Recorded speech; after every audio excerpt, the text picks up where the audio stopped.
Substantiate, to establish by proof or competent evidence.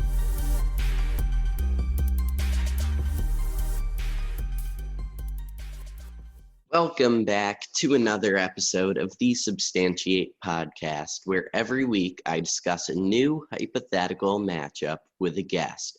I'm the host, William Glasser, and today I am joined by Ash Lavery to discuss soccer players boxing. Ash, tell us about your background in soccer and boxing. In soccer, obviously I called it football from back home, but yeah, soccer, all my life I've been playing it.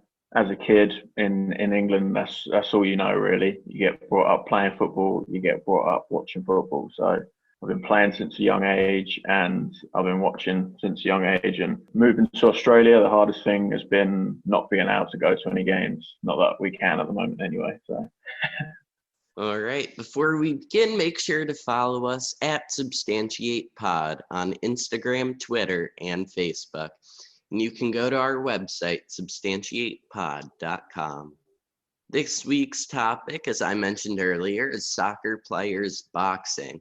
So Ash helped me by creating several matchups between some of today's top soccer players. Some of our matchups will consist of Messi versus Ronaldo, Ramos versus Suarez, Van Dijk versus Ibrahimovic, Neymar versus Hazard, and Buffon versus Neuer. We'll start it off with Messi versus Ronaldo. So, Messi Ronaldo is generally the big debate of who is the best player ever. Not just today, they're currently playing obviously, but who is the best player ever. And I'm a Messi boy, but it's quite split 50-50. So in terms of what they both have is Messi's won the World Player of the Year 6 times and Ronaldo's won it 5 times. And then in terms of the goals, they do ridiculous numbers. So Messi's played 868 games. He scored 704 goals and has 298 assists. Ronaldo's played 1,014 games, 737 goals, and 218 assists. So you can already tell, those numbers are ridiculous. So if I could put it into terms of American sports, it would be Jordan, LeBron. Would that be the best comparison, I'd imagine? Other than the fact that they're from different generations, yeah. But in terms of the debate, I would say so. And so Messi is 5'7", 143 pounds, and Ronaldo is 6'1", 179 pounds. So Ronaldo's a little bit taller and a little bit bigger, but that doesn't really matter when it comes to soccer. No. So for soccer, that's obviously not an issue. But when we're talking about boxing, as it's a fantasy fight, you sort of may have to take into consideration that, maybe sort of even the odds and say they would both be the similar size. Because obviously in real life, I think Ronaldo would, punch him up fairly convincingly. Yeah. Who do you think would be more agile, has better agility? So definitely Messi.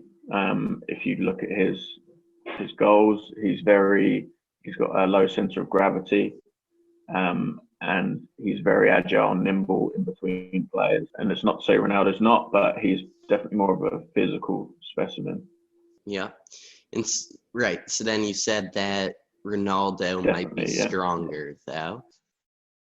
And so who do you think has more motivation or of an ego to defend? Yeah, I know what you mean.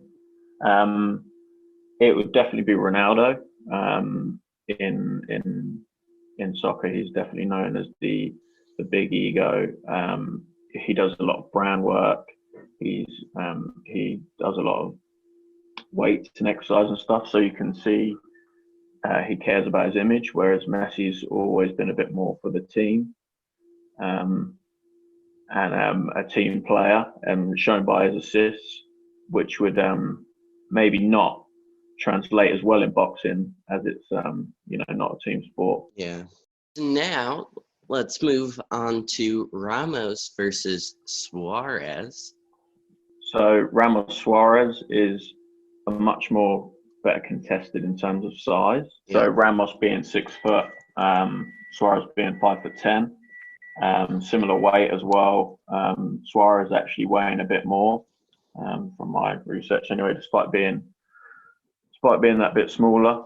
Would be a fight at the cruiserweight division, which is the one below heavyweight. And yeah, go on. Yep. Yeah, and Suarez, he's a little bit bigger, like you were saying, 190 pounds. And so, again, in this matchup, who is more agile, has better agility? It's quite a hard one to say. They're probably fairly evenly matched. I'd probably maybe just give it to Suarez as an attacking player compared to Ramos. He's, got to be that bit more mobile. He's known from being a bit agile and getting in between players and stuff, but that's not to say Ramos is good in that terms as well. And what about strength? Who is stronger? Who's gonna have a bigger punch? I'll definitely go with Ramos. Suarez is very aggressive, but Ramos is being that bit taller. And yeah, I think he'd have a bit more about him, a bit more behind that right hand. Yep. And then last question here: who do you think has a bigger ego to defend or larger motivation? I think ego-wise would be Ramos. He's played in a Real Madrid side that's been known for sort of being big egos and stuff like that. I would say they're both very similar, but maybe Ramos just nicks it. But yeah, before we move on this one, this was one of my favourites in the matchups that I found, because notably these two have a history of being maybe horrible is the term in their sport. So maybe in basketball you'd have the same. You have a dirty player. But yeah, so I'll give you a bit of background on these two. Ramos he's won everything, basically. Won everything.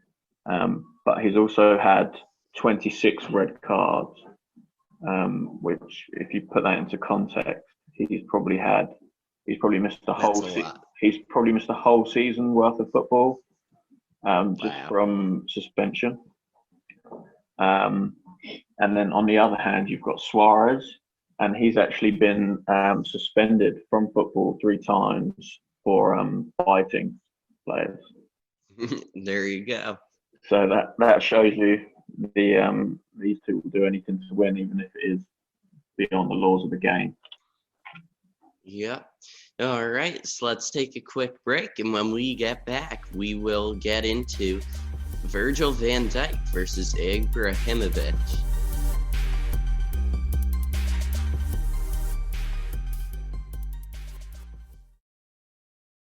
Just like last week, between the first and second segment of today's episode, I want to just give you some more information about this episode and this podcast. So, again, I told you last week, same thing. The website is www.substantiatepod. You need the 3 W's, don't know why, but you have to. There you can listen to all of our episodes, and every week when a new episode is released, you can find it. Now, you can also find every episode on your podcast app that you're currently listening to this on. And on that app, please follow or subscribe to us.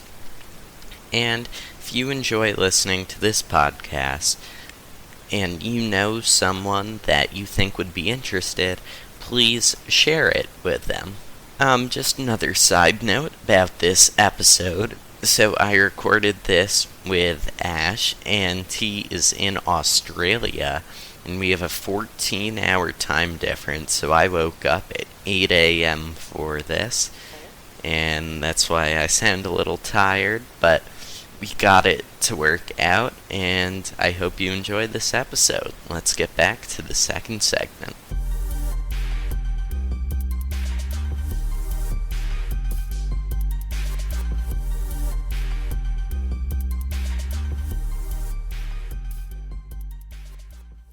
All right, now we will dig into Virgil van Dijk versus Ibrahimovic. Virgil van Dijk, 6'3", 205 pounds.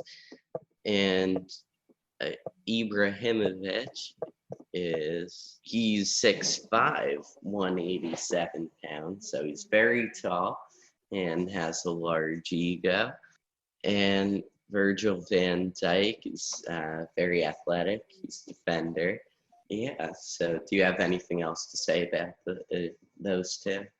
Yeah, so this one's an interesting one. It's a battle they would have on the pitch because defender coming up against attacker, very similar in terms of height and stature. They're both big fellas. So yeah, you would see them doing the battles in the game as well, and physically in the air. I would give it to, despite Ibrahimovic being a bit taller, I would give it to Van Dijk. I'm going to try and take my bias out of this one because Van Dijk is a Liverpool player, and that is my team. But he is known at the moment as the probably the best defender in the world. So he's won he's won the league, he's won the Champions League in the last 2 years. Ibrahimovic is on the downside of his career now. I think he's maybe 37, 38, so it's quite old. Yeah. But he has been known throughout his career as one of the best strikers in Europe. And notably, obviously, he has played in America as well. All right, so getting back down to agility, strength, ego again. So in this case, who is more agile? It's a close one. They're both pretty agile, but I'd go with Ibrahimovic. I think just by looking at some of his goals, if you go on YouTube, you can search his goals. He's had some spectacular acrobatic goals, and you don't get them by being not agile. So I think he'd pick this one definitely. Yeah. Then what about strength? Who's got the stronger punch? I'll definitely give this one to Van Dijk. I mean, Ibrahimovic, to be fair to him, has actually a background in martial arts. There's been clips of him kicking his fellow players in the head, lightly, I will say. But but whereas Van Dijk, he's that bigger player in terms of not in terms of height, but in terms of sort of build. So he'll have a bit more weight behind those punches, and I think they'll do a bit more damage. And our last category, motivation/ego. Who's got the bigger ego to defend? So this is definitely Ibrahimovic. He's probably one of the biggest egos ever to play football. And I'll give you a few quotes that he said here. If you search quotes on Google, there's so many of them. One is, "I can't help but laugh at how perfect I am." Also compared himself to a Ferrari. And then just at the age, I think he was maybe 18, 19, he was a youngster at Ajax in Holland. He got offered a trial at Arsenal, one of the big clubs at the time. And in response to a big club offering him a trial, he said, "Zlatan doesn't do auditions." Now that is a big ego. That is a big ego, you're right. All right, so let's move on to Neymar versus Hazard. Again, Neymar is kind of in between Messi and Neymar, and in between Messi and Ronaldo in height, 5'9", 154 pounds. Another big ego from Paris Saint-Germain. And Hazard, I didn't have anything on him. That's all right, I've got plenty. So this one would be quite an interesting one. They're quite similar in size and very similar in player. So Hazard's 5'7", 163 pounds. If they were fighting in an actual boxing match, it would be at super welterweight. Oh no, sorry. No, So Hazard's a bit bigger, so they would probably meet in the middle at middleweight. So they're quite similar. Hazard's a bit stockier in terms of size, whereas Neymar's a bit slighter. But they play very same. They're very flash, very sort of flamboyant wingers. So yeah. Yeah. So yes, that's in their boxing again. Yep. So agility. Who's got the better agility? More agile?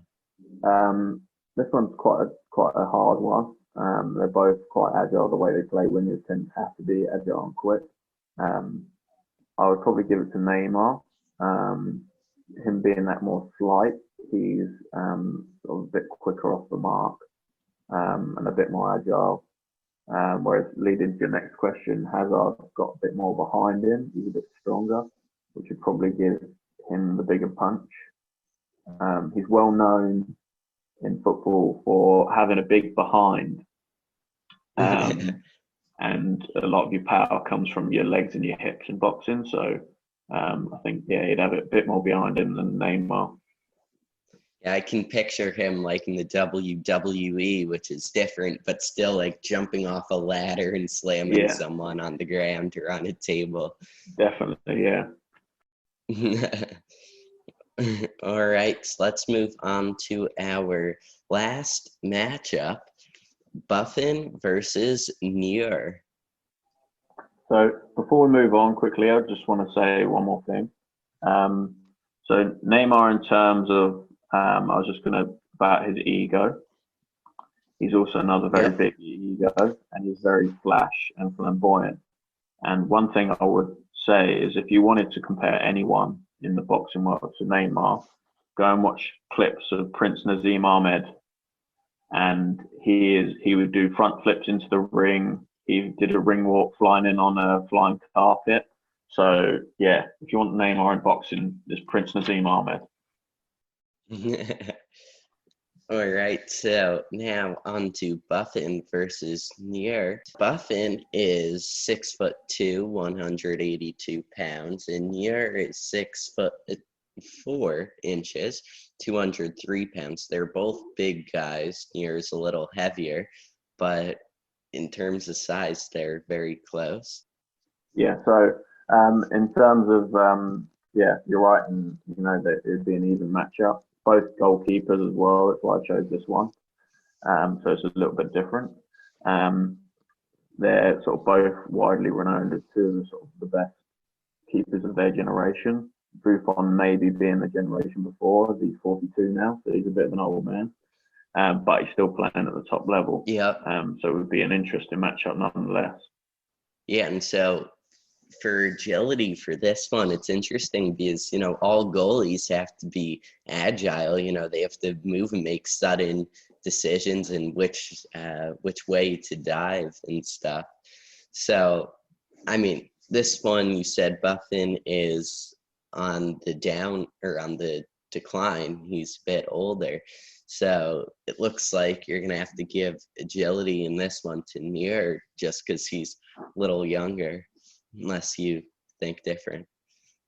Yeah. I mean, obviously Buffon's still agile, but the way he sort of plays now is more of an intelligence positioning to sort of combat the fact that he's not as agile anymore. Neuer's also always been well renowned as being agile and being sort of a bit of a lunatic keeper. He's very good. He's won everything there is. But the new age keeper has to come out of their box quite a lot now. And there's times he would be on the halfway line, diving headers, clearing the ball like that.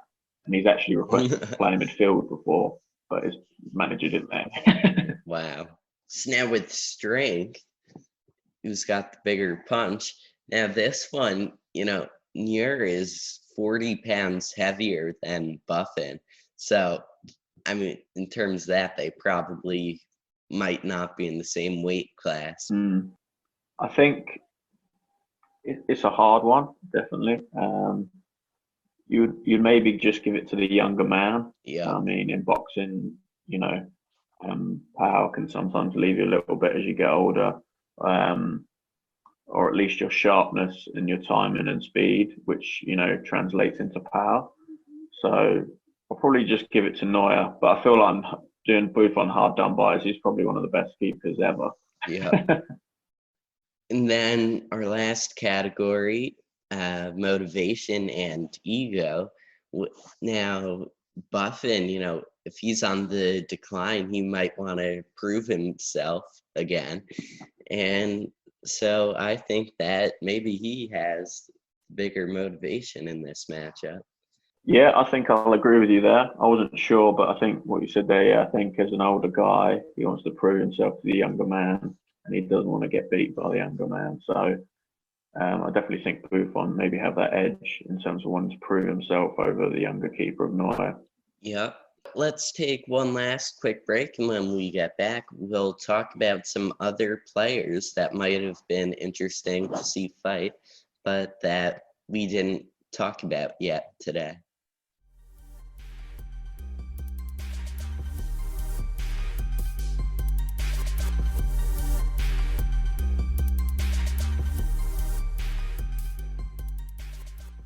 Are you looking for the perfect gift or party favor?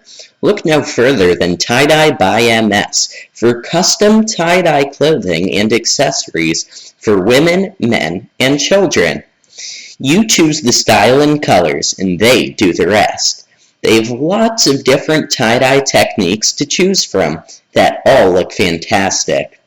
And they have amazing low prices for their stunning items. For example, I'm on their website right now, and they sell cropped tank tops for just $12, t-shirts for just $15, kids t-shirts for $10, and hoodies for $30, as well as many other awesome items and clothing. Check them out on Instagram at Tie-Dye by MS, and you can visit their website www.tiedyebyms.com. Again, you can check them out on Instagram at Tie-Dye by MS and visit their website at www.tiedyebyms.com.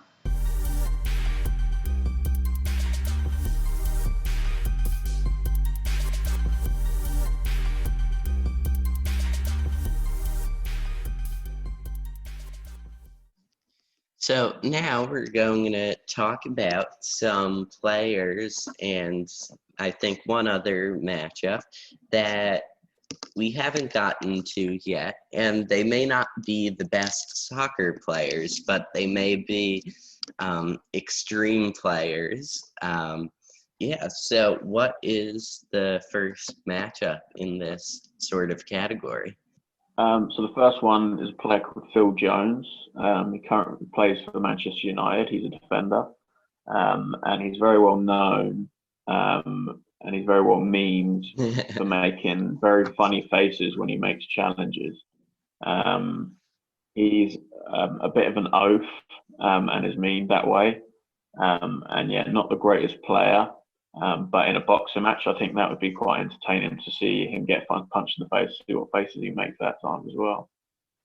Yep. So now on to next player or matchup, which is? So this is a player called Ali Dia, and not many people might have heard of him because he had a very short-lived career. He basically claimed to be the cousin of an ex-pro called George Weah, who was actually very well known and played across Europe and won trophies, was one of the best strikers around. He claimed he was the cousin of George Weah and got on 1 month contract with Southampton. He got on the pitch and he got substituted straight away because he was that bad. And I would wonder how that would translate to boxing if he would literally walk in the ring, get punched, and the fight would be over. So. It's like when you see those clips of the 5-second KOs and stuff. Oh yeah, he would be getting KO'd if it was anything like football. Yeah. Yep. Next one is Jamie Vardy. He's a good player. Plays in the Premier League. Plays for Leicester up front. And he's known for sort of being a very working class guy who's come through all the lower leagues. And he's a bit dirty. He's been mean that if he wasn't a footballer, he'd probably be working on the strip in some sort of dingy club in Spain somewhere. He's got that sort of attitude about him, like sketchy vibe. Sketchy vibe, yeah, exactly. Like he definitely goes to the pub after the game when he shouldn't be, and I think he was known for drinking Red Bull before the start of games, which I don't think professional athletes should be doing. Wow. In terms of boxing, I don't think he'd maybe hit the hardest. He's a bit slight, but he would probably have a never say die attitude and would just be scrapping on the floor even when the bell went. So very aggressive. Very aggressive, yeah. All right. So thanks for coming on to the podcast, Ash. This conversation was really fun, even though I don't know too much about soccer or football. And good luck with whatever comes your way next. Thank you, mate. Thanks for having me. It was great to be on. Make sure to subscribe or follow us on whatever app you listen to this podcast on. And if you're listening on Apple Podcasts, make sure to give us a 5-star review. Don't forget to come back next week for another amazing episode with a new guest. Once again, you can follow us on Instagram, Twitter, and Facebook. We got all 3 at substantiatepod. And visit our website, substantiatepod.com. Also, you can send us an email with questions or comments or just feedback to substantiatepod@gmail.com.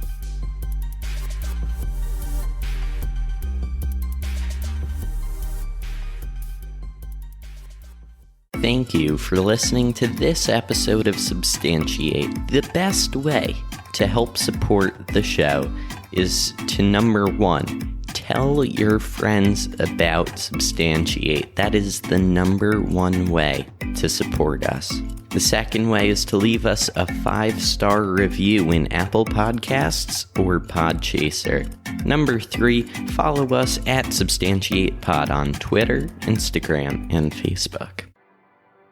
Hello, I'm Anthony. And I'm Dr. Issues. And we're hosts of Capes on the Couch, the podcast where comics get counseling. Superheroes don't always get to go home happy. That's where we come in. We offer psychiatric and mental health analysis of comic book characters. So check us out at capesonthecouch.live and across all social media platforms at Capes on the Couch.